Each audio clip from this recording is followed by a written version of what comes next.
नमस्कार, मी प्रतीक्षा पुन्हा एकदा आपल्या सर्वांचं आपल्या लंबोदर किचनमध्ये मनापासून स्वागत करते।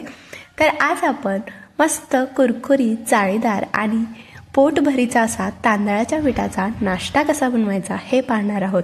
अजिबात सोडा, इनो, दही न वापरता फक्त 10 मिनिटात झटपट असा हा नाश्ता तयार होतो। सोबतच आपण चटपटी चटणीसुद्धा पाहणार आहोत। तर चला तर मग आता वेळ न घालवता आजच्या व्हिडिओला सुरुवात करूया। पण त्याआधी जर तुम्ही माझे व्हिडिओ पहिल्यांदाच पाहत असाल किंवा चॅनलवरती नवीन आला असाल तर व्हिडिओ आवडला तर नक्कीच लाईक करा आणि चॅनलला सबस्क्राईब करा। तर त्यासाठी इथे आपल्याला 1 वाटी तांदळाचं पीठ लागणार आहे। तांदळाचं जे पीठ आहे ते शक्यतो बारीकच घ्यायचं, अजिबात जाडसर किंवा दरदर पीठ नाही घ्यायचं, नाहीतर आपला जो नाश्ता आहे तो अजिबात व्यवस्थित जमणार नाही। तर हे आता एका खोलगट भांड्यामध्ये किंवा मिक्सिंग बाउलमध्ये घालायचं आहे। त्याचबरोबर यामध्ये आपल्याला चवीनुसार मीठ, अगदी चिमूटभर हिंग घालूया। त्याचबरोबर अर्धा चमचा जिरे, त्यासोबतच इथे मी 2 हिरव्या मिरच्या अगदी बारीक अशा चिरून घेतल्यात, ते देखील घालूया। मिरची अशी चिरून घालायची म्हणजे लहान मुलांना जर देणार असाल तर त्यामधली मिरची काढून देता येईल। अगदी छोटासा कांदा बारीक चिरलेला, एक छोटंसं गाजर इथे मी बारीक असं किसून घेतले, ते देखील घालू। त्यासोबतच 3 ते 4 कढीपत्त्याची पानं अगदी बारीक चिरलेली, कढीपत्ता असा चिरून घालायचा म्हणजे न खाणारे सुद्धा त्यांना कळणार नाही की यामध्ये कढीपत्ता आहे, त्यामुळे अशा पद्धतीने तो आपल्या पोटामध्ये सुद्धा जाईल। त्याचबरोबर बारीक चिरलेली कोथिंबीर। तर आता हे जे सगळं मिश्रण आहे ते आपल्याला एकदा व्यवस्थित पाणी न घालताच असंच मिक्स करून घ्यायचं आहे। तर या प्रमाणामध्ये आपल्याला 2 जणांसाठी हा नाश्ता पुरेसा होतो। जर तुम्हाला जास्त प्रमाणात बनवायचा असेल तर आणखीन इथे तुम्ही हे प्रमाण वाढवू शकता। तर आता ज्या वाटीने आपण तांदळाचं पीठ घेतलेलं त्याच वाटीने आपल्याला इथे 1 वाटी सुरुवातीला पाणी घालायचं आहे। तर एकदम जास्त पाणी नाही घालायचं, थोडंसं लागेल तसंच आपल्याला इथे पाणी घालायचं आहे। तर आता यामधल्या सगळ्या गुठळ्या आपल्याला फोडून घ्यायच्या आहेत। तर यामध्ये ना तुम्ही तुमच्या आवडीनुसार भाज्यासुद्धा घालू शकता, पालेभाज्या घालू शकता, उदाहरणार्थ मेथी असो, पालक असो, त्यामुळे हा नाश्ता अजूनच पौष्टिक होईल। तर आणखीन 1 वाटी यामध्ये मी पाणी घातलेलं आहे। तर अतिशय साध्या सोप्या पद्धतीने आज आपण हा तांदळाच्या पिठाचा नाश्ता बनवणार आहोत। अगदी झटपट होतो, कोणतंही जास्तीचं साहित्य न वापरता, दही, सोडा, इनो असं काहीही न वापरता। तर इथे बघा हे जे बॅटर आहे मी तयार करून घेतले। तर एक 5 मिनिटं आपण हे असंच भिजत ठेवूया, तोपर्यंत आपण चटपटी चटणी तयार करून घेऊ। तर त्यासाठी एका मिक्सरच्या भांड्यामध्ये इथे आपल्याला पाव वाटी ओल्या खोबऱ्याचे काप घालायचे आहेत। त्याचबरोबर सारख्याच वाटीने पाव वाटी भाजलेले शेंगदाणे। तर शेंगदाण्याऐवजी तुम्ही इथे डाळवंसुद्धा वापरू शकता किंवा फक्त शेंगदाण्याची किंवा फक्त खोबऱ्याची चटणीसुद्धा बनवू शकता।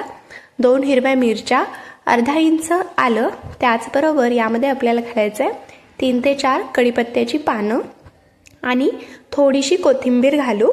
त्याचबरोबर अर्धा चमचा साखर आणि चवीनुसार मीठ घालायचं आहे।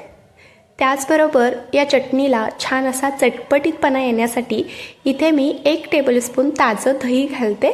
दह्याऐवजी तुम्ही इथे लिंबाचा रस घालू शकता किंवा चिंचेचा खोळसुद्धा घालू शकता। तर ही जी चटणी आहे ती थोडीशी आपल्याला पातळसर हवे, यासाठी इथे मी 3 ते 4 चमचे पाणी घालते। तर आता ही जी चटणी आहे ते आपण मिक्सरला वाटून घेऊया। तर इथे आपली ही चटपटी चटणी तयार झाले, परफेक्ट कन्सिस्टन्सी आले, जास्त पातळ किंवा जास्त घट्ट देखील नाही। तर आता यावरती आपण एक तडका देऊया। त्यासाठी तडका पॅनमध्ये इथे मी 2 चमचे तेल चांगलं कडकडीत गरम करून घेतले। यामध्ये पाव चमचा मोहरी, अर्धा चमचा जिरे, त्याचबरोबर 3 ते 4 कढीपत्त्याची पानं, चिमूटभर हिंग घालायचं आहे आणि आता ही जी कडकडीत फोडणी आहे ती या तयार करून घेतलेल्या चटणीवरती घालायची, म्हणजे चटणी जी आहे ती छान खमंग आणि चविष्ट लागते। तर हे एकदा चांगलं असं मिक्स करून घेऊया। तर इथे आपली ही नाश्त्यासोबत खाण्यासाठी चटपटी चटणी तयार झाली। तर ही चटणी तुम्ही डोसा इडली सोबत सुद्धा खाऊ शकता। तर इकडे आपलं हे बॅटर देखील चांगलं एक 5 मिनिटं भिजलेलं। तर हे थोडंसं मला अजून घट्टसर वाटते, त्यामुळे मी यामध्ये आणखीन एक अर्धी वाटी इतकं पाणी घालते, म्हणजे अगदी परफेक्ट कन्सिस्टन्सी येईल। तर हे जे बॅटर आहे ते थोडंसं पातळच असतं, म्हणजे अगदी व्यवस्थित हा नाश्ता तयार होतो। तर आता बघा, एकूण मी इथे 2.5 वाटी पाणी घातलेलं आहे, अगदी परफेक्ट कन्सिस्टन्सी आले। तर हे सतत आपल्याला हलवून घ्यायचं आहे, म्हणजे जे तांदळाचं पीठ आहे ते खाली जाऊन बसणार नाही। तर आता लगेचच आपण याचा नाश्ता तयार करून घेऊया। त्यासाठी इकडे मी एक पॅनसुद्धा गरम करण्यासाठी ठेवला आहे। तर याला आपण थोडंसं तेल लावून घ्यायचं आहे। पॅन चांगला कडकडीत गरम करून घ्यायचा, त्यानंतर गॅस अगदी मध्यम ठेवायचा। तर आता जे बॅटर तयार करून घेतलेलं ते परत एकदा चांगलं हलवून घ्यायचं आणि हे अशा पद्धतीने एखाद्या फुलपात्राने किंवा पळीने आपल्याला सोडायचं आहे। तर हे बॅटर घालताना नेहमी कडेने घालायचं आणि त्यानंतर शेवटी मध्ये घालायचं, म्हणजे अगदी व्यवस्थित तयार होतो। तर बघा, अगदी लगेचच याला जाळी पडते, छान मस्त याला जाळी पडले गेले। तर हे वरून थोडंसं सुकलं की याला आपण थोडंसं तेल लावून घ्यायचं आहे आणि याच्या ज्या कडा आहेत त्या थोड्याशा पॅनपासून वेगळ्या होऊ लागल्या की आपण हे आता पलटून घेऊया आणि या बाजूने सुद्धा फक्त एक अर्धा मिनिट आपल्याला भाजून घ्यायचं आहे। तर आहे की नाही सोपा हा नाश्ता बनवायला? तुम्ही याला घावणं म्हणू शकता किंवा डोसा म्हणू शकता। अगदी साध्या सोप्या पद्धतीने झटपट हा नाश्ता आपला तयार होतो। तर इथे तुम्ही बघू शकताय काय सुरेख रंग आलाय, छान अशी जाळी पडले आणि दिसायलाच काय मस्त कुरकुरीत दिसतोय की नाही। तर अजिबात सोडा इनो न वापरता आज आपण हा नाश्ता तयार केलेला आहे। चवीला म्हटलं तर ना खरंच खूप भारी लागतो। तर आता आपण हे एका प्लेटमध्ये बाजूला काढून घेऊया आणि याच पद्धतीने आपण बाकीचं जे राहिलेलं बॅटर आहे त्याचा देखील अशा पद्धतीनेच नाश्ता तयार करून घ्यायचा आहे। तर इथे आपला मस्त कुरकुरीत जाळीदार असा तांदळाच्या पिठाचा नाश्ता तयार झालेला आहे। सोबत चटपटीत चटणीसुद्धा तयार आहे। तुम्हाला मी एक दाखवते देखील बघा, अगदी छान याला जाळी पडली गेले आणि वरून एकदम कुरकुरीत आहे बरं का। तुम्ही जर असं जास्तीत जास्त वेळ जरी ठेवले ना तर तो असाच कुरकुरीत राहणार आहे, अजिबात मऊ पडत नाही, त्यामुळे खायला देखील अगदी मजा येते।